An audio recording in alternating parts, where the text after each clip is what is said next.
Affinity ayaa soo saartay noocii saddexaad ama version 3 waxaana ay su'aal gelisay designers fara badan ma ku habboon tahay in la bedelo Illustrator oo loo wareego Affinity sababtoo ah noocan cusub ee Affinity wuxuu isku darayaa dhammaan barnaamijyadii hore hal meel ayuu isku keenayaa taas micnaheedu waa inaad haysato barnaamij u shaqeeyo sida Photoshop, Illustrator iyo InDesign isku jira. Waa arrin aan sanado badan ka sugayay shaqada Adobe. Ugu dambeyn waa dhab. Weli waad sii wadi doontaa inaad samaydo waxyaabo badan oo la xiriiro Adobe. Haddaba aan ku bilowno arrinta ugu weyn. Qiimaha. Ma jiro wax qiimo ah ma jiro. Affinity hadda waa bilaash gebi ahaanba. Waana bilaash weligiis forever. Waa sida ay sheegeen.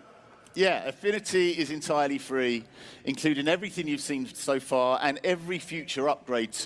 Shirkado badan ayaa hore u beeniyey ballamo, laakiin Affinity arrintan si cad ay u sharxeen. Iyagoo xitaa ka hadlay dhinaca ganacsiga iyo sida ay ula xiriirto Canva, taas oo dad badan isweydiinayeen sidee bay bilaash ku noqon kartaa Affinity. Marka waa bilaash weligeed. Taas oo ah war wanaagsan haddii aad tahay dadka subscription-ka ku bixiya shirkadda Adobe.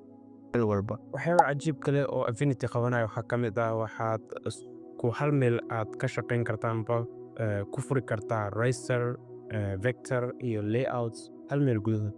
Haddii aad file aad ku diyaarisay Photoshop amaba Illustrator amaba InDesign halkan waad ku furi kartaa file hore uu kuu save garaysnaa xitaa inkastoo waxyaabo gaar ah sida smart objects aan weli la taageerin. Sidaa darteed waa fikrad wanaagsan inaad tijaabiso faylashaada oo aad aragto sida ay u shaqeeyaan. Haddii aad ku shaqayso hay'ad amaba koox gebi ahaanba isticmaasha Adobe, isbeddelka wuxuu noqon karaa mid adag sababtoo ah Affinity ma leh isku xirnaan toos ah oo lala yeesho After Effects amaba barnaamijyada kale ee Adobe. Laakiin haddii aad diiradda saarto sawir tirtiridda amaba sawir diyaarinta amaba logoska amaba iconska amaba design garaynta sawirada wixii walba oo daawacada la xiriiro, Affinity waa mid aad u sahlan oo nadiif ah.